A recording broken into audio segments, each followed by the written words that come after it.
The snowstorm had been raging for hours, transforming the familiar trail into an alien white abyss. The thick flakes fell relentlessly, piling into drifts that swallowed paths and landmarks, leaving the ranger feeling more like a trespasser than a guide. Alan knew the woods better than anyone, but with visibility reduced to a few feet, even he felt a pang of uncertainty. He tightened the straps of his backpack, adjusted his radio, and pressed forward into the storm. The missing hikers had been reported early that morning, a young couple who had ignored warnings of the incoming blizzard to take a last adventure before the season's end. Alan had dealt with dozens of these cases, usually ending with embarrassed hikers found safe in their tents. But this storm felt different. The air was heavy, oppressive, as if the forest itself were holding its breath. Even the usual creaks of swaying trees and the calls of distant wildlife were absent, leaving an unnatural silence beneath the howl of the wind. The first sign of trouble came 2 miles in. Alan stumbled across a half-buried campsite, the remnants of a fire pit sticking out of the snow like a blackened scar. Two backpacks leaned against a tree, coated in frost, but untouched by animals. The sight sent a chill through him, unrelated to the cold. People didn't abandon their supplies in a storm like this. He called out, his voice muffled by the wind. "Hello? Is anyone here?" The forest swallowed the words. He tried the radio, but only static answered. Kneeling by the backpacks, he rifled through them. The contents were undisturbed. Food, water, even a map. Everything someone would need to survive was here. His gloved hand brushed against something unusual in the snow. Pulling it free, he found a crumpled sheet of paper, damp and nearly illegible. It was a child's drawing. The image was crude but unmistakable. Two stick figures standing on a trail, surrounded by towering trees. Beside them loomed a third figure, disproportionately tall and thin, its face an empty oval. Alan frowned, flipping the paper over, but there was no explanation. No child had been reported missing, and the hikers had been traveling alone. He stood, unease gnawing at him, and scanned the area. The wind shifted, and for a moment, he thought he heard something, a faint whisper too distorted to understand. Turning toward the sound, he noticed something strange, footprints in the snow, leading away from the campsite. They were fresh, their edges crisp despite the storm. He followed them, his boots crunching loudly in the eerie silence. The trail twisted deeper into the woods, the trees pressing closer together as if trying to block his path.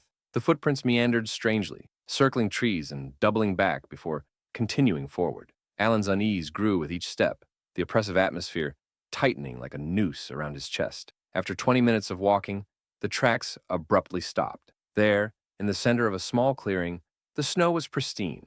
No branches had fallen, no animals had disturbed it. It was as if the storm itself refused to touch the space. Alan's breath clouded in front of him as he looked around, searching for any sign of the hikers. The wind howled, carrying with it a faint voice. "Help!" The whisper sent a jolt through him. He spun, trying to locate its source. It was faint, barely audible over the storm, but unmistakable. Alan called out, his voice trembling.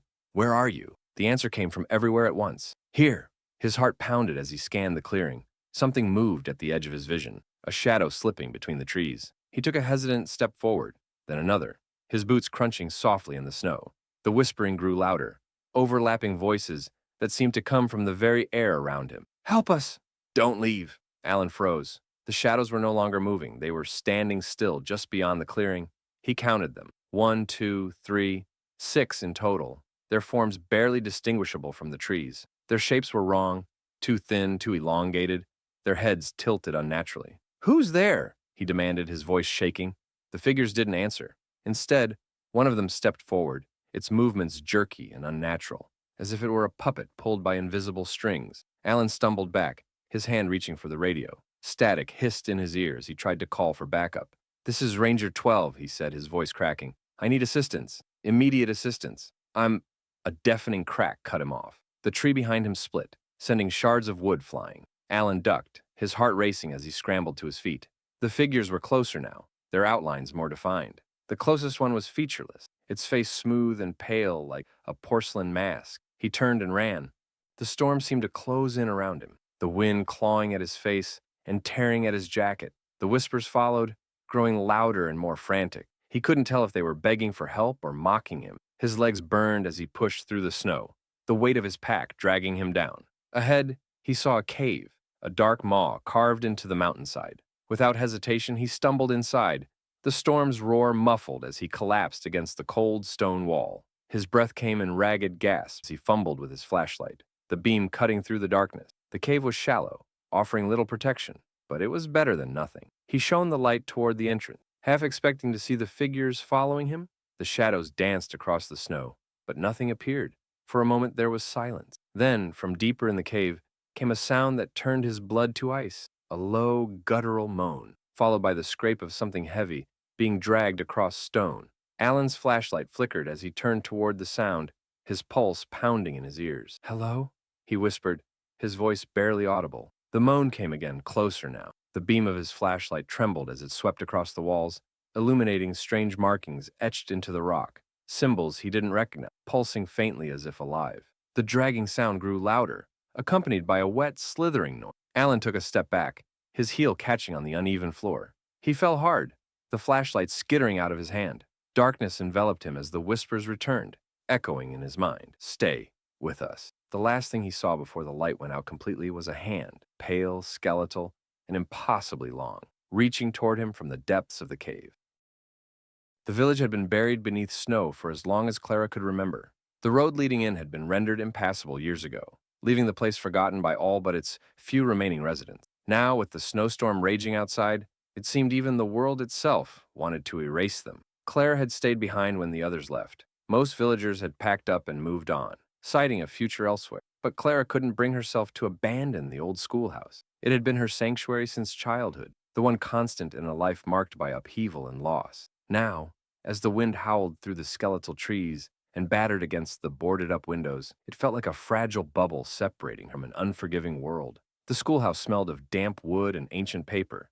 Desks sat neatly in rows, their surfaces etched with decades of graffiti from children long gone. The blackboard still bore faint traces of a lesson scrawled in chalk, though Clara hadn't taught a proper class in years. The storm's fury rattled the thin walls, making the kerosene lamp on her desk flicker ominously. She glanced at the clock above the door. It hadn't worked in months, its hands frozen at some indeterminate hour. She hadn't thought to replace it. There wasn't anyone left to notice. Clara leaned back in her chair, staring at the swirling snow visible through a crack in the window board. The storm had been relentless for 3 days now, and with it came an unsettling silence, broken only by the occasional creak of the old building and the distant cry of the wind. It was a silence that burrowed into her thoughts, dragging memories to the surface she'd rather keep buried. Her gaze wandered to the far corner of the room, where the faint outlines of chalk drawings covered the floorboards. They hadn't been there when she'd gone to bed the night before. Clara rose, lamp in hand, and approached the strange marking. The drawings were crude and childlike, smiling figures holding hands, surrounded by what looked like trees. Her heart thudded in her chest. There hadn't been children in this village for years, not since the last family had packed up and left 2 winters ago. "Who's there?" she called, her voice trembling as it broke the heavy stillness. No reply came, but the wind outside seemed to rise in response, its mournful howl seeping through the cracks. She shivered and knelt to examine the drawings more closely. A chill ran down her spine as she noticed one figure, separate from the others, its proportions unnaturally tall, and its face an empty void. Her breath fogged in front of her as the temperature seemed to plummet. Footsteps echoed faintly from the hallway outside the classroom. "Hello." Clara stood, her pulse quickening. The lamp in her hand sputtered as if in response, and she tightened her grip, its faint glow the only barrier between her and total darkness. The footsteps grew louder, approaching the classroom door with an unnatural rhythm. Clara took a step back as the handle turned, the creak of the hinges reverberating, but no one entered. The hallway was empty. Clara's chest tightened as she stared into the void beyond the doorframe. The flickering lamplight barely illuminated the corridor, the shadows seeming to stretch and twist of their own accord. Just as she began to doubt herself, a sound reached her ears, a low, soft giggle, unmistakably that of a child. "Is someone there?" she whispered, stepping cautiously into the hallway. The giggle came again, closer now, accompanied by the faint sound of small feet shuffling across the wooden floor. The sound led her toward the old chapel connected to the schoolhouse, a place she hadn't set foot in since the villagers had left. She hesitated at the doorway, her hand trembling as she reached for the handle. Pushing the heavy door open, she was met with the suffocating smell of mildew and cold stone. The chapel was in ruins, pews overturned, snow drifting in through shattered stained glass windows. At the far end of the room, the altar stood draped in frost, an eerie centerpiece in the desolate space. Clara's breath hitched as her eyes fell on a small figure sitting in the front pew. It was a child, no older than 6, dressed in a tattered white dress. Her back was to Clara, her hair hanging in limp strands over her shoulders. "Sweetheart," Clara said softly, her voice shaky, "what are you doing here?" The child didn't respond. Clara took a hesitant step closer, the creak of the floorboards echoing in the hollow space. As she approached, she noticed something strange. The child's skin was unnaturally pale, almost translucent, and her thin arms were covered in frost. "Are you hurt?" Clara asked, her voice barely above a whisper. The child tilted her head slowly, unnervingly, and turned to face her. Clara's stomach dropped. The girl's face was smooth and featureless, her eyes two dark voids that seemed to draw in the faint light. Clara stumbled back, her lamp nearly slipping from her grasp. The child rose from the pew, her movements stiff and jerky, as though she were a puppet on invisible strings. The giggling returned, but it no longer sounded playful. It was hollow and sharp, echoing unnaturally in the chapel. Clara backed away, her heart pounding in her chest. She turned to flee, but froze as she saw them. Figures filled the chapel, emerging from the shadows like wraiths. They stood in the broken doorways, at the shattered windows, their hollow faces all turned toward her. They varied in size and shape, men, women, children, but all shared the same unnerving stillness. One by one, they began to move toward her, their footsteps eerily synchronized. Clara stumbled back toward the altar, her mind racing. The giggling grew louder, joined by whispers that overlapped in a chaotic symphony of voices. "Stay," they whispered. "Stay with us." Her back hit the altar, and she turned to find something carved into the stone. The symbols were crude and ancient, etched deep into the surface. The air around her grew colder, frost creeping up her hands and face. The figures closed in, their hollow eyes fixed on her. The lamp flickered and died, plunging the room into darkness. The last thing Clara saw was the child, her featureless face inches from her own, her icy hand reaching out as the storm swallowed everything.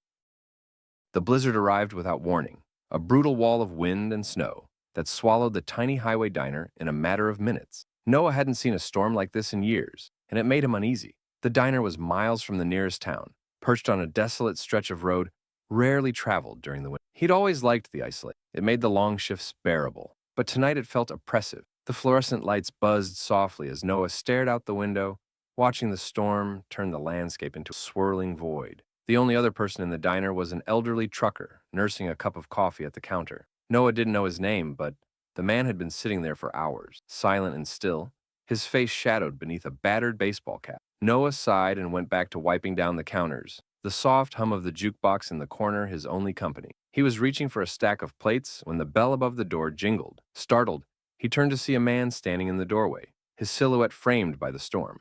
The stranger stepped inside, shaking off a layer of snow and ice. He was tall, gaunt, and dressed in a heavy coat that looked older than Noah. His face was pale, almost colorless, and his eyes were sharp, darting around the diner like a predator assessing its prey. "Rough night," Noah offered, trying to sound casual. The man didn't respond. He moved to a booth in the corner and sat down, his movements stiff and deliberate. Something about him made Noah's skin crawl, but he forced a polite smile and grabbed a menu. As he approached the booth, he noticed the stranger wasn't wet from the snowstorm. His coat, his hair, everything about him was bone dry, as though the storm hadn't touched him at all. Noah hesitated, the menu in his hand trembling slightly. "Can I get you something?" he asked. The man looked up, his lips curling into a thin, humorless smile. "Coffee," he said, his voice low and hollow, like wind whispering through a canyon. Noah nodded and retreated to the counter, eager to put distance between himself and the stranger. The trucker at the counter didn't look up, his attention fixed on his coffee as though he hadn't noticed the newcomer at all. The coffee pot hissed as Noah poured a cup, his unease growing with each passing second. The diner felt colder now, the kind of cold that seeped into your bones and refused to leave. He glanced back at the booth and froze. The man was gone. The booth was empty, but the air around it seemed darker somehow, the shadows deeper. Noah blinked, trying to make sense of it. He turned to the trucker, but the man hadn't moved, his hands wrapped tightly around his mug. "Did you see where he went?" Noah asked, his voice shaking.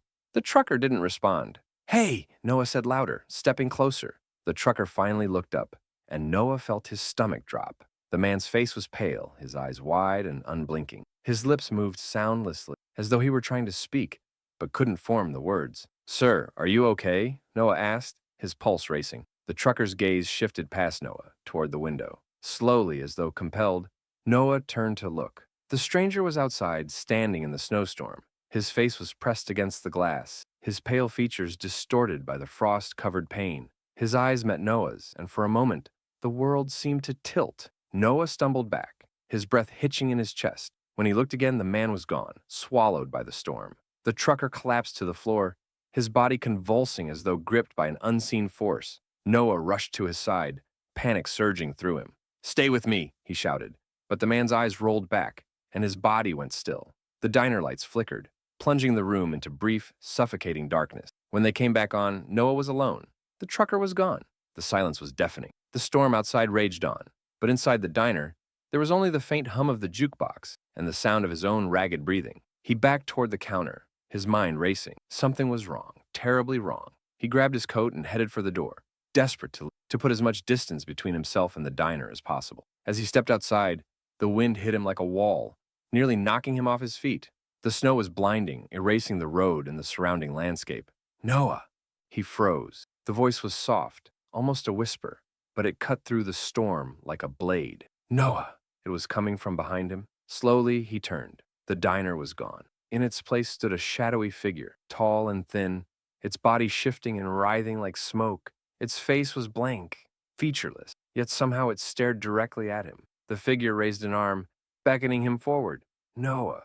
It whispered again, its voice echoing inside his head. He tried to run, but his legs wouldn't move. The storm closed in around him, the snow suffocating, the wind howling like a chorus of screams.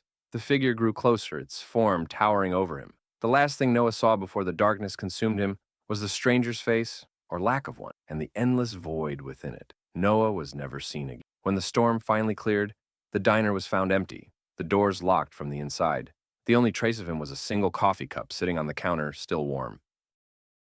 The storm came down in waves, transforming the landscape into a barren white void. Alice tightened her scarf as she trudged through the snow, her flashlight barely piercing the darkness. She hadn't planned on being out this, but her car had skidded off the icy road on her way back from a late shift at the hospital. With no cell service and no sign of nearby help, she'd been left with no choice but to walk. The only structure she'd passed in miles was an old, weathered house, sitting alone at the edge of a frozen field. Its windows were dark, and it looked abandoned, but Alice was desperate. The storm wasn't letting up, and the wind was cutting through her layers like shards of glass. Her boots crunched over the snow as she approached the house. It loomed out of the darkness, its crooked roofline and sagging porch, giving it the appearance of a sleeping beast. The flashlight beam caught on the flaking paint of the front door and a tarnished brass knocker shaped like a crow. She hesitated, her breath fogging in front of her. Something about the house felt wrong. It was too still, too quiet, as though it had been forgotten by time. But the cold was unforgiving, and the snow had already started to soak through her clothes. Alice knocked. The sound echoed unnaturally, as though the house were far larger on the inside than it appeared. She waited, glancing back at the storm, half expecting it to swallow her whole. When no one answered, she tried the door. It creaked open with little resistance, revealing a dark, cavernous interior. "Hello?" she called, stepping inside. Her voice sounded small, swallowed by the oppressive silence. The air was heavy with the scent of damp wood and decay. She swept her flashlight across the room, revealing faded wallpaper peeling in long strips, an old sofa covered in dust, and a fireplace filled with ashes. "I'm sorry to barge in," Alice said more to herself than anyone else. "I just need to wait out the storm." The door creaked shut behind her, making her jump. She spun around, the flashlight shaking in her hand, but the room was empty. The only sound was the wind howling against the walls. She took a deep breath, trying to steady her nerves. It was just an old house, she told herself. Nothing more. She moved toward the fireplace, hoping to find something to start a fire. The floorboards groaned beneath her weight, each step echoing like a scream in the stillness. She crouched by the hearth, sifting through the ashes, and found a few pieces of wood that were dry enough to burn. She was about to strike a match when she heard it, a faint creak, like someone stepping on the floorboards above her. Alice froze, her heart pounding. She listened, straining to hear over the storm.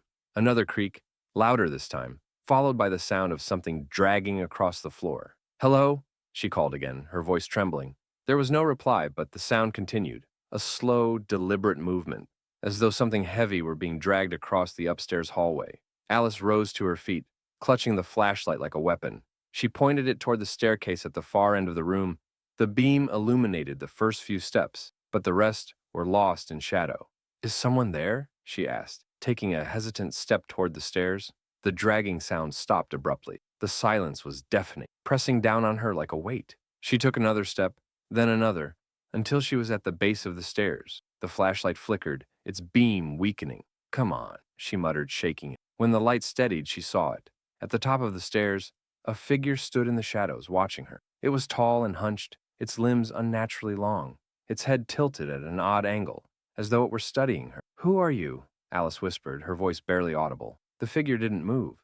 Alice's breath came in shallow gasps as she backed away from the stairs. The figure took a step forward, the sound of its footfall heavy and deliberate. "No," she whispered, turning and running toward the door. But the door wouldn't budge. She yanked on the handle, her hands trembling, but it was as though the wood had fused to the frame. Behind her, the dragging sound resumed, growing louder and closer. She turned, pressing her back against the door. The figure was halfway down the stairs now, its grotesque form illuminated by the faltering flashlight. Its face, or what should have been a face, was a smooth, featureless surface. "Stay back!" Alice shouted, her voice cracking. The figure didn't stop. It reached the bottom of the stairs, its movements jerky and unnatural. Alice's flashlight died, plunging the room into darkness. She fumbled for the matches in her pocket, her fingers shaking as she struck one. The tiny flame cast flickering shadows across the room. The figure was gone. Her breathing was ragged as she looked around, the match burning down to her fingertips. She lit another, the dim light barely holding the darkness at bay. A hand clamped down on her shoulder. She screamed, spinning around, but there was no one there. The room seemed to shift around her, the walls closing in. The air grew colder, each breath visible in the faint light. "Leave," a voice whispered, so close it felt like it was inside her head. Alice didn't need to be told twice. She struck match after match, the flickering light guiding her toward the window. She smashed it with her flashlight, the glass shattering outward. The cold wind rushed in, biting at her skin as she climbed through the opening. She landed in the snow, her legs buckling beneath her, but she didn't stop. She ran, the storm swallowing her cries as she stumbled through the drifts. When she finally reached the road, her car was gone. The landscape was empty, as though the house had never existed. But Alice didn't care. She kept running. The memory of that faceless figure burned into her mind. Behind her, the wind carried a soft, hollow whisper. The snowstorm came down with a vengeance, the wind howling like a pack of wolves. Maya cursed under her breath as her SUV struggled to maintain traction on the icy mountain road. She'd been driving for hours, trying to make it to her parents' cabin before the storm worsened, but the blinding snowfall had turned the road into a treacherous maze. Her GPS had long since stopped working, leaving her to rely on faded road signs and the faint memory of past visits. She checked her phone for the 100th time, but there was still no signal. "Great," she muttered, her breath fogging up the windshield. Just as she rounded a curve, her headlights illuminated a sign. Elkhorn Lodge, 2 miles. Maya's heart lifted slightly. She didn't remember ever seeing the lodge before, but the idea of shelter was too tempting to pass up. The narrow road led her to a clearing, where the lodge stood, a massive rustic structure, with stone walls and a sloping roof, weighed down by thick layers of snow. The windows glowed with a warm, golden light, a stark contrast to the freezing night outside. Maya parked in the lot, which was eerily empty, and stepped out into the bitter cold. The wind cut through her coat as she made her way to the front door. She knocked, her gloved hand trembling. After a moment, the door creaked open. A woman stood in the doorway, her face framed by gray curls and a warm, if slightly strained smile. "Come in, dear," the woman said. "You'll freeze out there." Maya hesitated briefly, her instincts prickling, but the lure of warmth and safety was too strong. She stepped inside, the heat of the lodge washing over her like a balm. The interior was cozy and inviting, with a roaring fireplace, plush armchairs, and walls adorned with hunting trophies and old photographs. The smell of wood smoke and something faintly sweet lingered in the air. "I'm Mrs. Hawthorne," the woman said, closing the door behind Maya. "You must be exhausted from traveling in this weather." "I am," Maya admitted. "Thank you for letting me in. I wasn't sure how much farther I could go." "You're welcome to stay the night," Mrs. Hawthorne said. "We don't get many visitors these days, but we always have a room ready." Maya smiled gratefully. "That's so kind of you." Mrs. Hawthorne led her to a small, tidy room on the second floor. The bed was covered in a thick quilt, and a small electric heater hummed in the corner. "Dinner will be ready shortly," Mrs. Hawthorne said.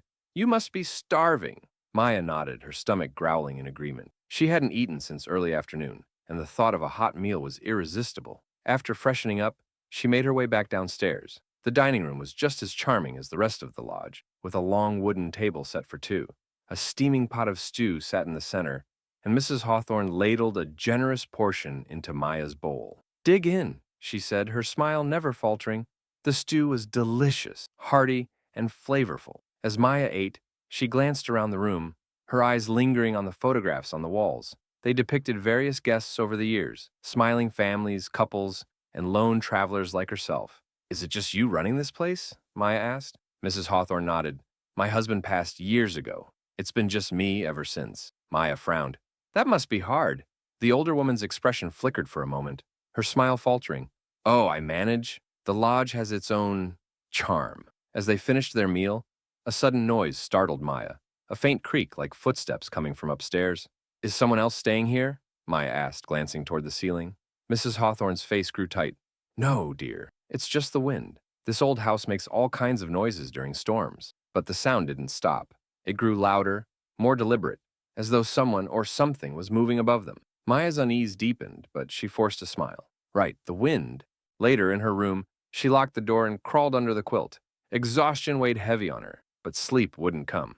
Every creak of the floorboards, every whistle of the wind outside, set her nerves on edge. Just as she was starting to drift off, she heard it again. Footsteps, this time right outside her door. Maya's breath caught in her throat. She sat up, her heart hammering, and listened. The footsteps stopped, replaced by a faint scratching sound, like fingernails raking against wood. Mrs. Hawthorne? She called, her voice trembling. There was no response. She reached for her phone, hoping against hope for a signal, but the screen was blank. The scratching grew louder, more insistent. Maya's hand hovered over the lamp on the bedside table, ready to switch it on, when the scratching suddenly stopped. For a moment, there was silence. Then, the door handle began to turn. Panic surged through her as she grabbed the lamp and yanked it on, flooding the room with light. The door handle stopped moving. She held her breath, waiting, but the hall outside remained silent. Gathering her courage, she crept to the door and pressed her ear against it. The lodge was deathly quiet. Summoning every ounce of bravery, she unlocked the door and opened it a crack. The hallway was empty, the shadows stretching endlessly in both directions. Something caught her eye, a faint smear of red on the floor just outside her room. Blood. Maya stepped back, her blood turning to ice. She slammed the door shut and locked it again, her mind racing. She didn't sleep for the rest of the night. By morning, the storm had cleared. The sunlight streaming through the window felt like salvation. She packed her things quickly and went downstairs, desperate to leave. The lodge was eerily quiet. Mrs. Hawthorne was nowhere to be found. On the front desk, she found an old guest book. Curiosity got the better of her, and she flipped through its pages. The last entry was from over 20 years ago. The guest's name had been crossed out, and beneath it, someone had scrawled a single word in red ink. Gone. Maya bolted out the door, not stopping until she reached her car. She didn't look back as she sped down the mountain road, her tires skidding on the ice. When she reached the town below, she asked a local shopkeeper about the lodge. Elkhorn Lodge, the man said, frowning. That place burned down 20 years ago. Lightning strike during a snowstorm. Everyone inside died. Maya felt the blood drain from her face. She didn't tell him she'd spent the night. She didn't mention Mrs. Hawthorne or the bloodstains in the hall. But she knew she hadn't imagined it, and as she drove away, she couldn't shake the feeling that something or someone was still watching her.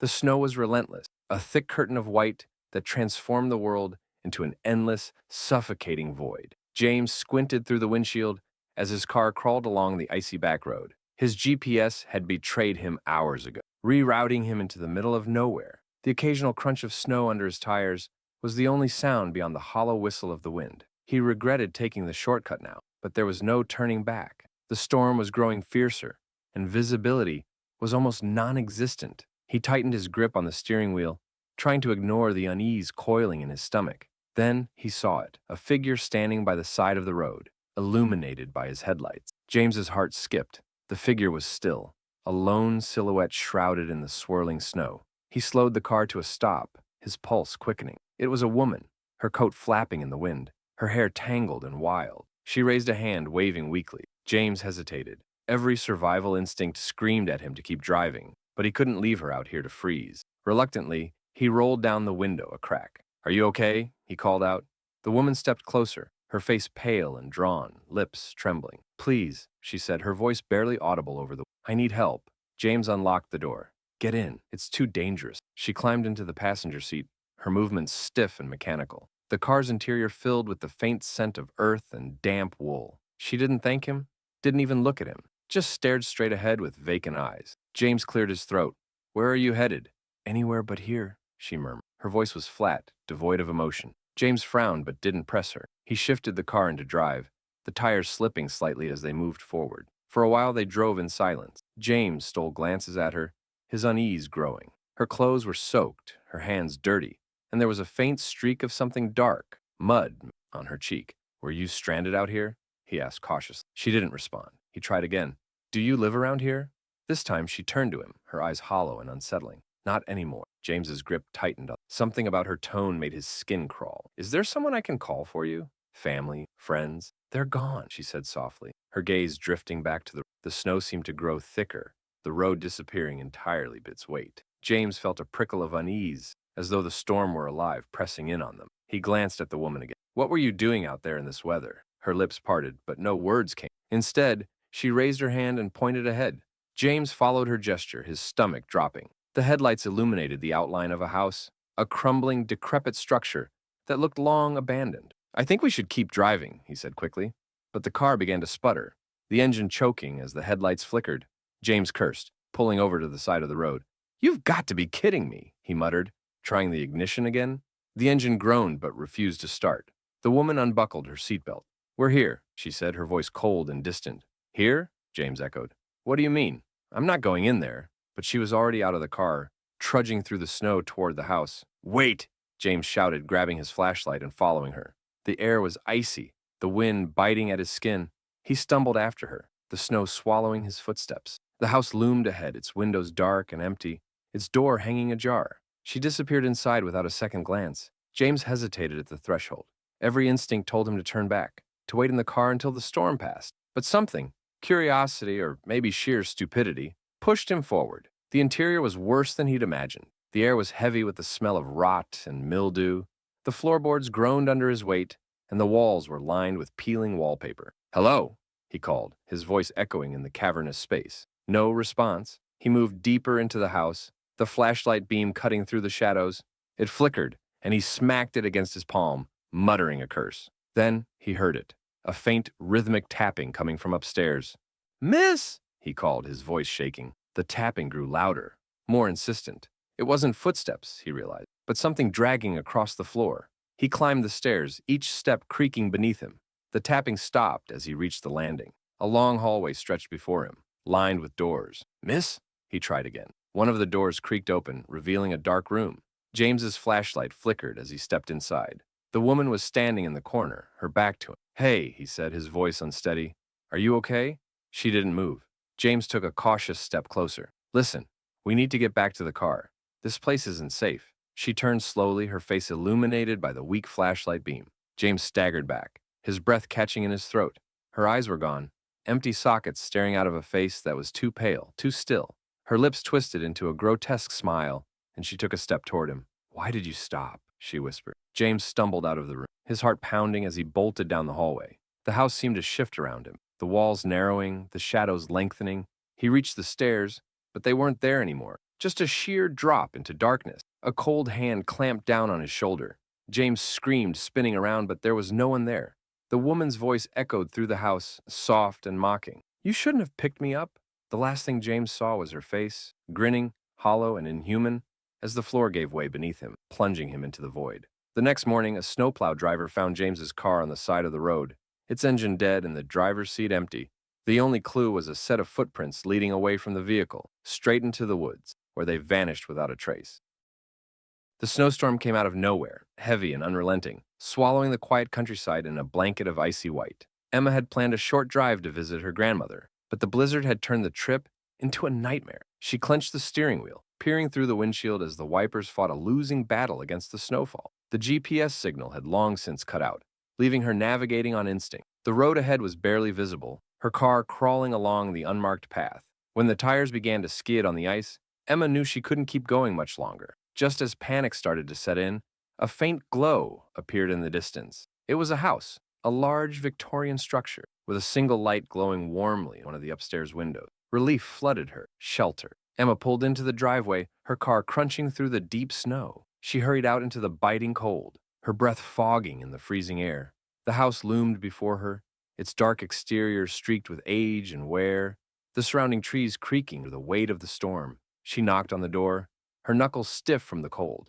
A moment later, the door creaked open, revealing a man in his 60s. He had a lined face, gray hair slicked back neatly, and sharp eyes that seemed to pierce right through her. "You're out in this storm?" he asked, his tone more surprised than concerned. "My car can't go any farther," Emma said, shivering. "Could I come in? Just until the storm lets up?" The man hesitated, his gaze lingering on. Finally, he stepped aside. "Come in. You'll freeze to death out there." The warmth of the house enveloped her. She stepped inside. The interior was dimly lit and old-fashioned, with heavy wooden furniture and faded wallpaper. A fire crackled in the large stone fireplace, casting flickering shadows across the room. "I'm Mr. Devlin," the man said, shutting the door behind her. "You can warm up by the fire.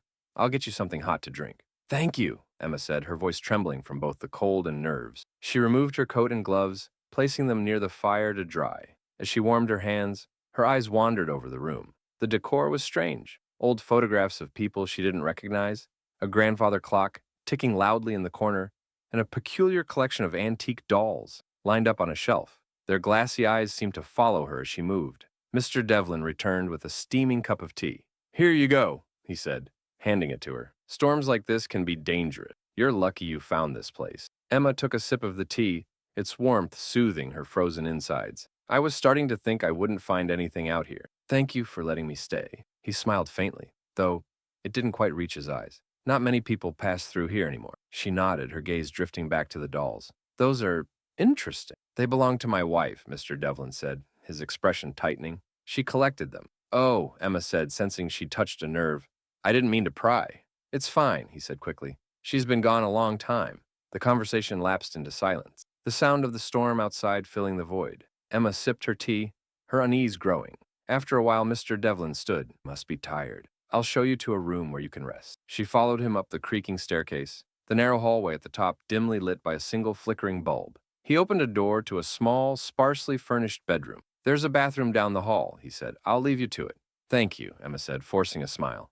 Once he was gone, she shut the door and locked it. The room was cold, the walls bare except for a single painting of a woman with an unsettling smile. Emma set her bag down and sat on the edge of the bed, trying to shake off the strange feeling that had settled over her since she'd entered the house. She lay down, the exhaustion of the day catching up with her. But sleep didn't come easily. The storm outside seemed to intensify, the wind howling like a living thing.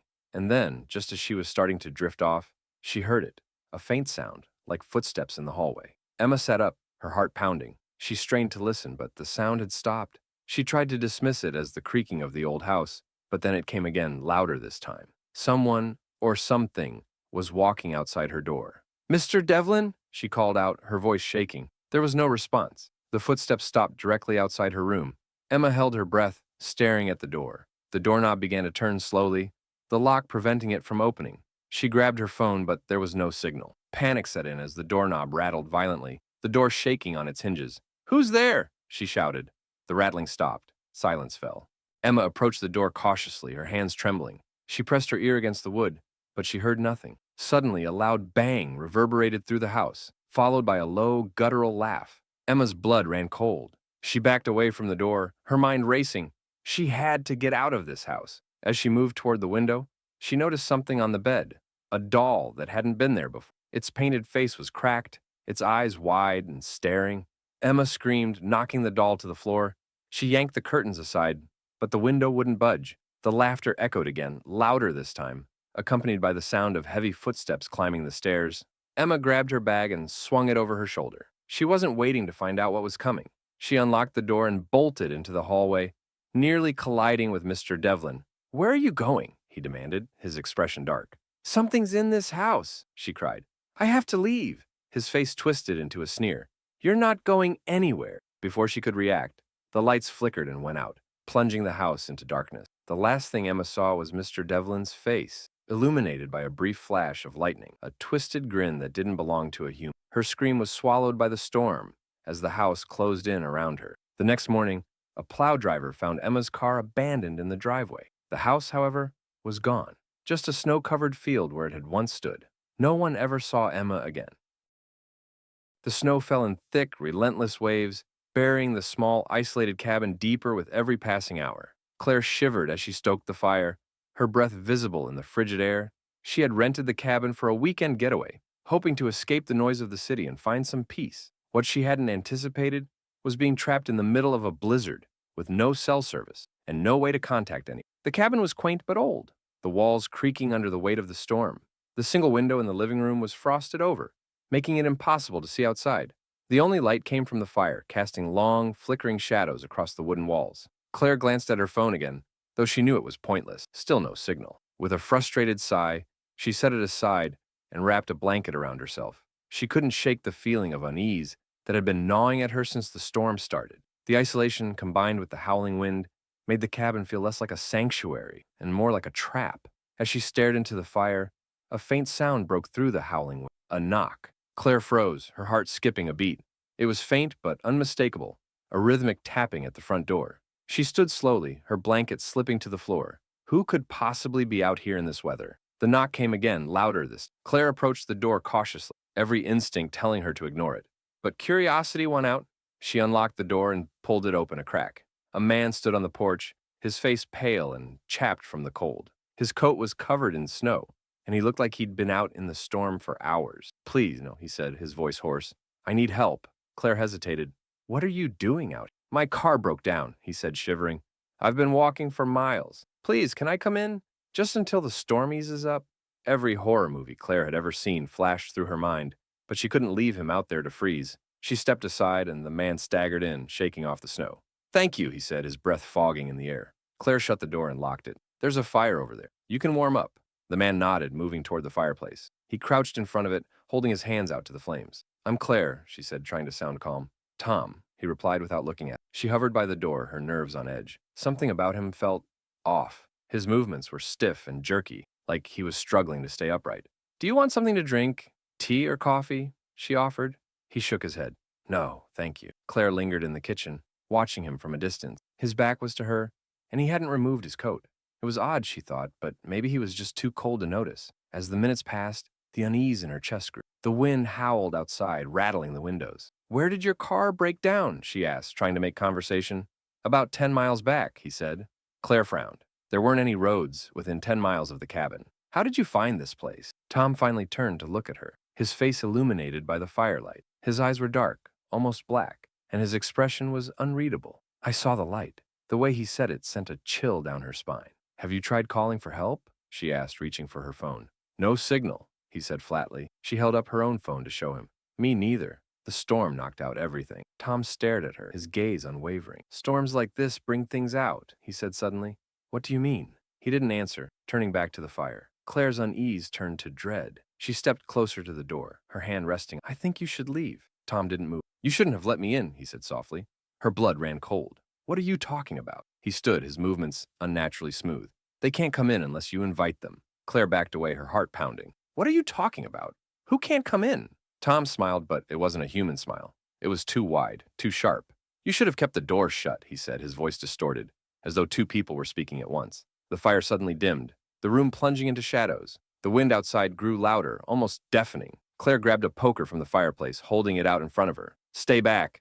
Tom laughed, the sound hollow and chilling. His form began to shift, his skin darkening and stretching as his limbs elongated. His face melted into something inhuman, his eyes glowing faintly in the dim light. Claire screamed, stumbling backward. She fumbled for the door, but her hands were trembling too much to unlock it. Tom, or whatever he had become, lunged toward her, his movements unnaturally fast. Claire swung the poker, striking him across the chest, but it barely slowed him down. The room grew colder, the air thick with an oppressive energy. Claire's vision blurred as she fought to stay conscious. The last thing she saw was Tom's twisted grin as the darkness swallowed her. The storm raged on through the night, burying the cabin deeper in snow. When the search team finally arrived days later, they found the cabin empty. The door was locked from the inside, and there were no footprints leading away from the property. Inside, they found only a single clue: Claire's phone lying on the floor, its screen cracked, displaying a photo she hadn't taken, a blurred image of a grinning figure standing in the doorway. The blizzard raged outside like a living force, shaking the windows and burying the small diner in snow. Nicole leaned against the counter, staring out at the swirling white. The highway was empty, not a single car daring to brave the storm. She glanced at the clock on the wall. It was nearing midnight. Her boss had left hours ago, trusting her to lock up after the night shift. But now, with the snowstorm worsening, Nicole wasn't sure she'd even make it home. The diner was silent, except for the hum of the fluorescent lights and the occasional groan of the wind. The isolation didn't bother her. She'd worked here long enough to grow accustomed to the quiet night. But something about tonight felt different. She couldn't shake the feeling that she was being watched. The bell above the door jingled suddenly, and Nicole jumped. She turned to see a man stepping inside, shaking the snow off his coat. His face was pale, almost ghostly. and his dark eyes seemed to absorb the light. "Storm's brutal out there," he said, his voice low and rough. Nicole forced a smile. "Yeah, it is. Can I get you something? Coffee?" He nodded, sliding into a booth near the window. "Black coffee, and whatever you've got left to eat." Nicole grabbed a mug and poured the coffee, her hands shaking slightly. The man's presence unsettled her, though she couldn't pinpoint why. Maybe it was the way he kept his gaze fixed on her, unblinking. She brought the coffee and a plate of reheated pie to his table. He nodded his thanks, but didn't touch the food. "You out here all by yourself?" he asked after a long silence. Nicole hesitated. Yeah. Slow night. Not many places like this still open," he said, his voice almost conversational. But there was something in his tone that made her stomach twist. "Gotta keep the night owls fed," she said, trying to sound casual. The man smiled faintly, though it didn't reach his eyes. "You get a lot of visitors during storms like this?" "Not really." The conversation lapsed into silence. Nicole busied herself cleaning the counter, stealing glances at the man. He hadn't touched the coffee or the pie, just sat there, staring out the frosted window. Minutes stretched into an hour, and the unease in Nicole's chest grew heavier. The man didn't move, didn't speak. The storm outside showed no signs of letting up, the wind howling like a chorus of voices. Finally, Nicole mustered the courage to approach him. "Can I get you anything else?" He looked up at her, his expression unreadable. "You ever hear about the disappearances?" She blinked. "What?" "Out here," he said, gesturing vaguely toward the window. "People go missing in storms like this. The snow covers everything up. No tracks, no evidence, just gone." Nicole's heart began to race. "I haven't heard anything like that." The man leaned back in the booth, his gaze pinning her in place. "You probably wouldn't. They don't like people knowing." "Who's they?" she asked, her voice barely above a whisper. He didn't answer. Instead, he stood and reached into his coat. For a terrifying moment, Nicole thought he might pull out a weapon, but instead, he placed a small, folded piece of paper on the table. "What's that?" she asked, her voice shaking. "Instructions," he said cryptically. Nicole stared at him, her fear mounting. "For what?" The man smiled, his teeth unnaturally white. "For staying alive." Before she could respond, he turned and walked out into the storm, the bell jingling softly behind him. Nicole hesitated, then grabbed the paper, unfolding it with trembling hands. The handwriting was messy, almost frantic. "Don't leave the diner. Don't open the door after midnight. Don't let them in." Her stomach dropped as she glanced at the clock. It was 11:59. The wind outside grew louder, almost deafening, and then came a sound that made her blood run cold. A sharp, deliberate knock at the door. Nicole froze, clutching the paper tightly. The knock came again, louder this time. "Hello?" A voice called from outside. It was soft, almost childlike. "Please, let us in. We're lost." Her instincts screamed at her to stay put, but the voice sounded so pitiful, so desperate. "We're freezing out here," the voice continued, now accompanied by another knock. Nicole crept closer to the door, her breath fogging in the cold air. She peeked through the small window but saw nothing but swirling snow. "Please," the voice begged. Her hand hovered over the lock. The clock struck midnight, and the power went out, plunging the diner into darkness. The knocking stopped. Nicole stood frozen, her heart pounding in the silence. Then, faintly, she heard it, a scratching sound, like fingernails on glass. She turned slowly toward the windows. Shadows moved outside, too large and too fluid to be human. "Let us in," the voices whispered, surrounding the building. Nicole backed away, clutching the counter for support. She remembered the man's note and clung to its warning. The scratching grew louder, more insistent, the shadows pressing against the glass. And then, as suddenly as it had started, it stopped. The diner was silent, the storm outside seeming to ease. Nicole didn't dare move until dawn, her body rigid with fear. When the first light broke through the storm, she cautiously stepped outside. The snow was pristine, untouched, no footprints, no sign of the man or the shadows. But when she looked back at the diner, her blood turned to ice. Scrawled across the frosted windows were the words, "You're next!" The storm had come out of nowhere. It wasn't supposed to be anything more than a light snowfall, but by the time Laura reached the small, isolated bed and breakfast in the mountains, it had already turned into a full-fledged blizzard. The weather forecast had predicted only a few inches of snow, but the thick flakes falling from the sky now covered the world in a white veil. The innkeeper, a woman named Margaret, had greeted Laura at the door with a warm smile and a steaming mug of tea. "The storm is bad tonight. We'll keep the fire going, and you can relax by the hearth." Laura nodded gratefully, glad for the warmth after the long drive. It had been a quiet, peaceful retreat, far away from the stresses of her life, a place to clear her mind, recharge. But now, as she sat in the cozy living room by the fire, she couldn't shake the feeling that something wasn't quite right. The house creaked and groaned as the wind howled outside, rattling the windows. Margaret had told her that the storm had trapped a few other guests inside, but Laura hadn't seen anyone else around. She felt strangely alone, despite the presence of the innkeeper, who had kept to herself mostly. Later that night, as Laura prepared for bed in the small room she'd been assigned, a strange sound echoed through the hall. It wasn't the wind. It was a soft thumping, like something tapping against the walls. Laura froze, her heart thudding in her chest. It was faint, but unmistakable. She stepped into the hallway, looking in every direction, but all she saw was the dim glow of the lamps. The noise had stopped. Maybe it was just the house settling. Still, she couldn't shake the unease creeping over her. She returned to her room, locking the door behind her. She sat on the bed, trying to focus on the warmth of the blanket, but the thumping sound wouldn't leave her mind. The next morning, Laura descended the stairs for breakfast, feeling a little better after a fitful night's sleep. Margaret was at the stove, preparing eggs and toast. "Did you sleep well?" Margaret asked with a smile. "Not really," Laura admitted. "I heard some noises last night, like tapping or knocking on the walls." Margaret's smile faltered slightly, but only for a moment. It's probably just the storm.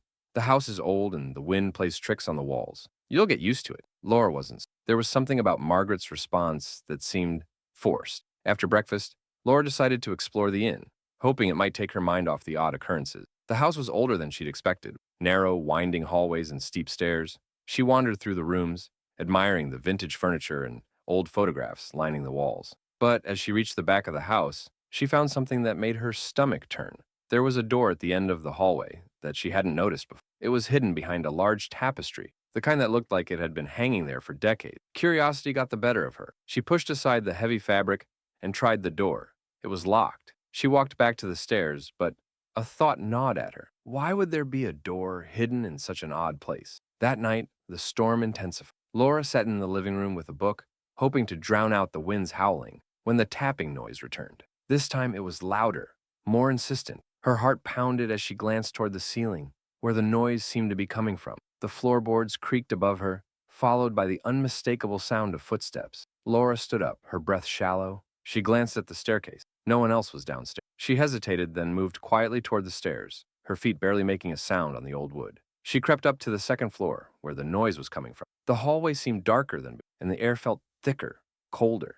At the end of the hall, the door she had seen earlier loomed in front of her. Her pulse quickened. It wasn't the wind. It wasn't the house settling. Someone was in. Laura took a deep breath and reached for the doorknob. To her surprise, the door swung open easily, as if it had been waiting for her to find it. Inside was a small room, a cramped storage space filled with boxes and old furniture. But what caught her eye was a large mirror standing against the far wall.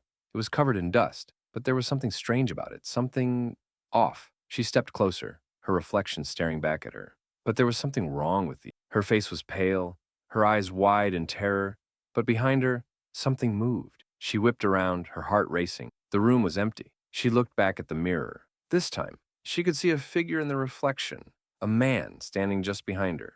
Her breath caught in her throat.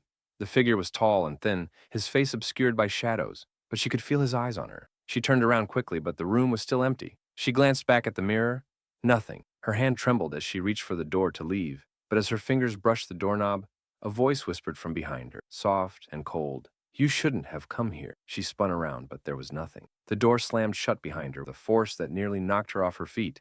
The lights flickered, casting long, menacing shadows on the walls. Her breath came in ragged gasps as she backed into the corner of the room, feeling trapped. Then, the tapping began again. It was coming from all around, from inside the walls. The house seemed to be alive, the noise growing louder, more frantic. With a sudden burst of courage, Laura ran for the door, slamming her shoulder against it. But it wouldn't budge. The tapping continued, growing into an unearthly pounding, like something or someone was trapped inside. Then, with a final deafening bang, the door flew open. Laura stumbled out into the hallway, gasping for air. But when she looked back, the door had vanished. The room was gone. In its place was a blank wall. Shaking, Laura descended the stairs, desperate to leave. But Margaret was waiting for her in the foyer, her expression unreadable. "You're leaving already?" she asked, her voice too calm.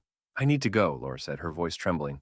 "This place, it's not right." Margaret smiled. "You can't leave." Suddenly, the storm outside intensified, and the house seemed to close in on her, the walls pressing tighter and tighter. The tapping began again, louder than ever, and in the corner of her vision she saw him, a figure standing in the doorway, his face obscured by shadows. "You shouldn't have come here," he whispered again. Laura tried to scream, but no sound came out, and as the walls closed in around her, she knew she was trapped, forever. The blizzard came in the dead of night, fierce and relentless. Lily had been driving for hours, trying to make her way home after visiting a friend in the city.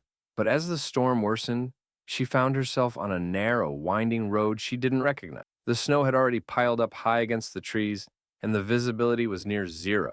Her car's headlights barely cut through the wall of white in front of her. She had no choice but to keep going, hoping to reach the next town before the storm made it impossible to drive any farther. She hadn't seen another car in what felt like hours, and the silence was unnerving. The radio crackled for a moment, but there was no signal. The air seemed thick with isolation, and Lily began to feel a rising sense of dread. She had heard stories about people getting stranded in storms like this, about how some of them never made it out. Her tires crunched against the snow-covered road as she rounded a bend and saw a small, dimly lit house ahead. It was the only sign of life she'd seen for miles. Her heart lifted with hope. She slowed the car and pulled into the narrow driveway, cutting the engine. There was a faint light in the window. She could just make out the figure of someone moving inside.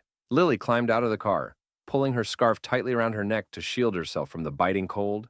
The snow was already up to her knees, and she hurried up to the front door, knocking several times. The door creaked open after a long moment, revealing an older man with a thick, gray beard and eyes that glinted with a strange intensity. "Lost, are you?" he asked, his voice rough but not unfriendly. Yeah, I don't know where I am," Lily said, her breath coming in clouds. "I was hoping you could help me. The roads are too dangerous to drive on, and I need a place to stay until the storm clears." The man stood in the doorway for a long time, studying her with piercing eyes. Lily felt a chill crawl down her spine. There was something unsettling about his gaze, something that didn't quite sit right. Finally, he stepped aside. "Come in, it's not safe out there." She hesitated for a moment, but then stepped inside, eager to escape the cold. The warmth of the house enveloped her, and she sighed with relief. The man led her into a small living room, where a fire crackled in the fireplace, casting flickering shadows on the walls. The room was sparsely furnished with old furniture and worn rugs. There was a large, antique clock on the mantelpiece that ticked loudly, the sound echoing through the otherwise quiet house. "Sit by the fire," the man said, motioning to a chair near the hearth. "I'll get you something warm." Lily sat down gratefully, her eyes scanning the room as she tried to shake off the unease that had settled over her. There was something about the house that felt off. The air was thick, like it had been closed off for too long, and the strange, lingering silence made her skin crawl. The man returned with a steaming mug of tea, which he handed to her without a word. His eyes were still watching her, but now there was an almost predatory quality to it. "Thank you," Lily said, trying to sound polite as she took the mug. She brought it to her lips, but just as she was about to drink, she saw something move in the corner of her eye. A figure stood in the doorway of the room, watching her. Lily's heart skipped a beat. The figure was a woman, tall and gaunt, with wild, untamed hair. Her clothes were old-fashioned, faded, as though they hadn't been worn in years. Her eyes, hollow and black, bore into Lily's soul with an intensity that made her blood run cold. Lily froze, unable to speak. The woman didn't say a word, but her presence filled the room with a heavy, oppressive weight. The man didn't seem to notice the woman, or at least he didn't acknowledge her. He simply stood by the fire, his eyes fixed on Lily. You live here?" Lily finally managed to ask, her voice shaking. The man smiled, but it wasn't a reassuring smile. It was cold, cruel. "We've always lived here." The air in the room grew colder, and Lily felt a shiver run through her. The woman in the doorway remained silent, unmoving. But Lily couldn't shake the feeling that she was being watched by something much darker than just the... The man stepped forward, his movements slow and deliberate. "You'll be safe here for the night. We don't get many visitors, and we like to keep things quiet." Lily swallowed hard. She wanted to leave, to run back to her car and drive as far away from this place as possible. But she couldn't bring herself to move. Something about the house, the man, the woman, it all felt like a trap, like a web closing in around her. Suddenly, the clock on the mantelpiece struck midnight. The sound was deafening, ringing through the house like a warning. The woman in the doorway took a step forward, and Lily's heart stopped. She could feel her pulse pounding in her ears as the woman's cold gaze locked onto hers.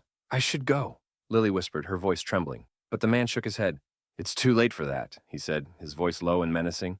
Lily's eyes darted around the room, looking for an escape, but the door was now shut tight. The woman took another step forward, and the temperature in the room dropped even further. Lily's breath was coming in ragged gasps, and she stood up, backing away from the pair.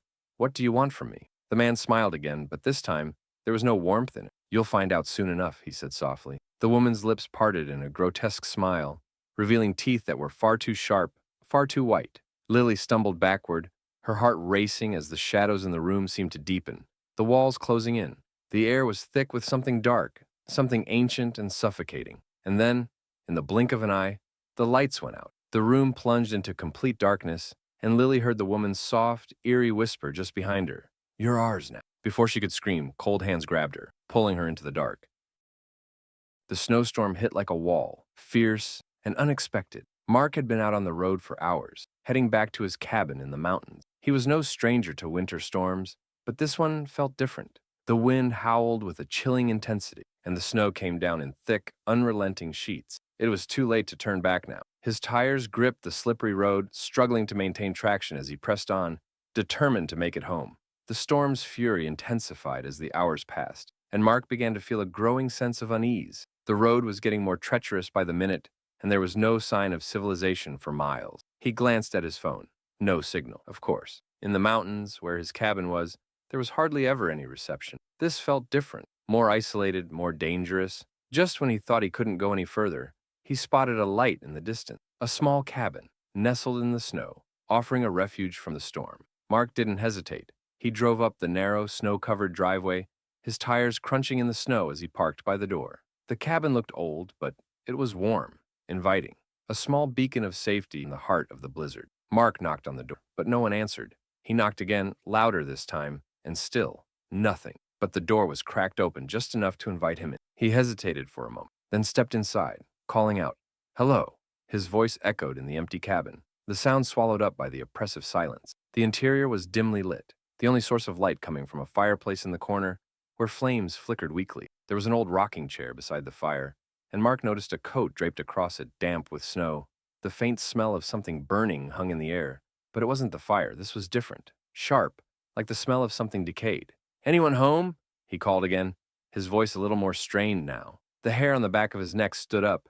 There was something unsettling about the place, something wrong, though he couldn't place it. He walked further into the cabin, his boots leaving tracks in the dust and snow that had blown in through the cracks in the door.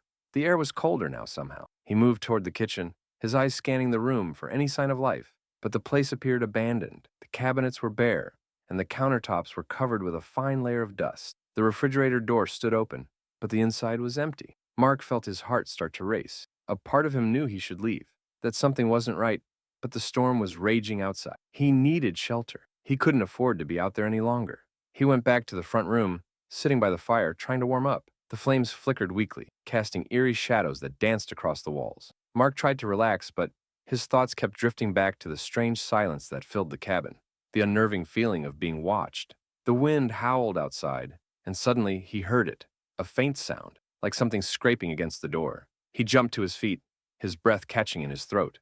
The door. It was rattling as if something or someone was on the other side. His heart pounded in his chest as he slowly made his way to the door. He grabbed the handle, his hand trembling, and pulled it open. There was nothing outside but swirling snow and the shadow of the trees looming in the distance. Mark closed the door, his pulse racing, and locked it. He told himself it was just the wind, that he was being paranoid. But deep down, he knew something wasn't right. The storm was growing worse, the snow piling up against the windows, and the cabin seemed to be closing in around him. Hours passed, and Mark couldn't shake the feeling that he wasn't alone. He kept hearing faint noises, scratching, creaking, whispers just on the edge of his hearing. Every time he turned around, there was nothing there. His mind was playing tricks on him, he told himself. He was just tired. The isolation was starting to get to him. Then, in the dead of night, just as he was about to drift off to sleep, he heard a loud thump. It came from upstairs. His heart stopped in his chest. Mark froze, listening. Silence. Then another thump. It was closer now, just above his head. A slow, dragging noise, like something heavy being pulled across the floor. He stood up, his legs unsteady. The house felt colder, the temperature dropping suddenly. His breath misted in front of him as he reached for the flashlight in his bag. He couldn't ignore it any longer.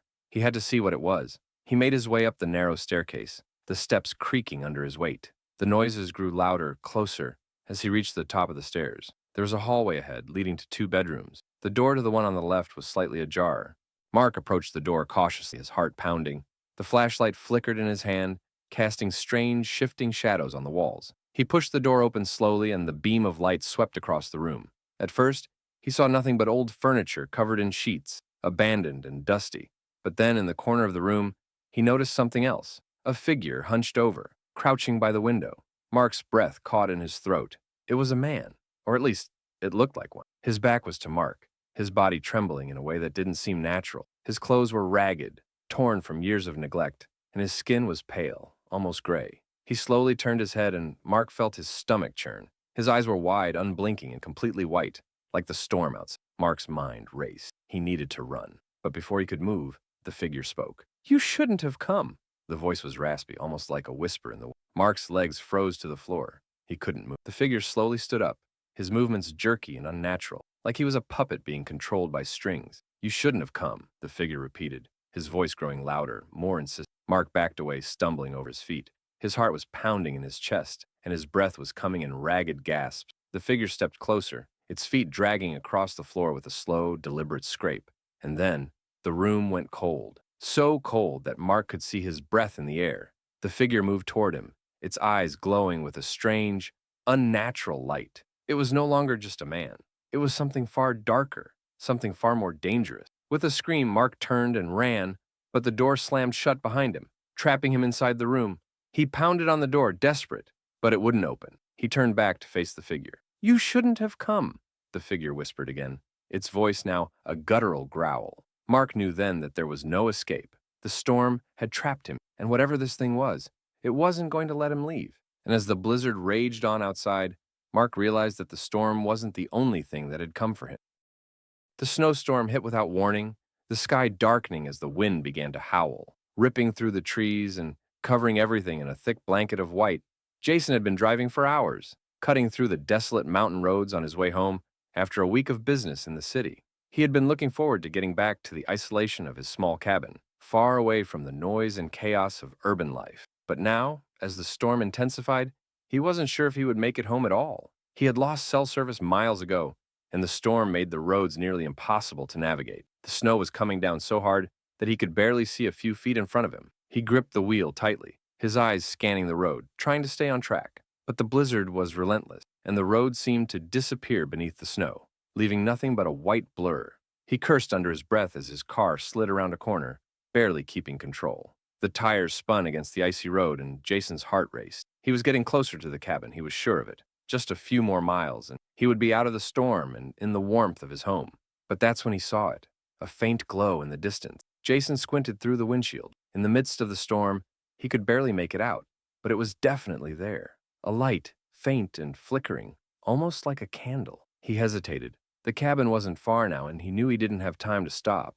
But the light seemed to call to him, a strange and undeniable pull. With a sigh, he decided to investigate. What choice did he? If there was another house nearby, maybe he could find shelter until the storm passed. He turned off the road and drove toward the light. As he neared, the light grew brighter, and soon he could make out the shape of an old, dilapidated house looming ahead. It was completely out of place, standing alone in the middle of nowhere. The windows were dark, the door barely hanging on its hinges. The house was old, far older than anything else in the area, with peeling paint and a sagging roof. Jason hesitated, then pulled up to the front of the house. He turned off the engine, listening to the wind howl outside, feeling the cold seep into the car. He shivered, grabbing his jacket and stepping out into the snow. The air was deathly still. The storm somehow quieter here, like the house was a bubble of strange stillness, the center of the chaos. Jason made his way to the front door, knocking loudly, but no one answered. He tried again, harder this time, and still nothing. His breath clouded in the frigid air as he reached for the door handle. It turned easily, the door creaking open as if it had been waiting for him. A chill ran down his spine as he stepped inside, his footsteps echoing in the silence. The inside of the house was even colder than the outside, the air thick with dust and decay. The floorboards creaked under his feet, and the smell of mildew and old wood filled his nostrils. It looked abandoned, but something didn't feel right. It felt lived in, like someone had been here recently. He called out, his voice barely more than a whisper in the empty house. "Hello." His words seemed to disappear into the thick silence. There was no response, only the sound of his own breathing, the distant moan of the wind. Jason stepped further inside, moving toward the staircase that led up to the second floor. The house seemed to groan and shift around him, the walls warping in a way that felt unnatural. He felt like he was being watched, and every nerve in his body screamed at him to leave. But curiosity won out. He needed to know who or what was in this house. He climbed the stairs slowly, each step creaking under his weight. At the top of the stairs, he found himself standing in front of a single door, cracked open just a little. The light from the storm outside barely illuminated the dark hallway, and his breath was ragged as he pushed the door open. Inside the room, there was a bed, old and weathered, its sheets tattered and torn. A rocking chair sat near the window, its motion eerily slow, as though someone had just been sitting in it, rocking back and forth. The room was cold, but there was something else, something darker in the air, like it was saturated with despair. And that's when he saw it.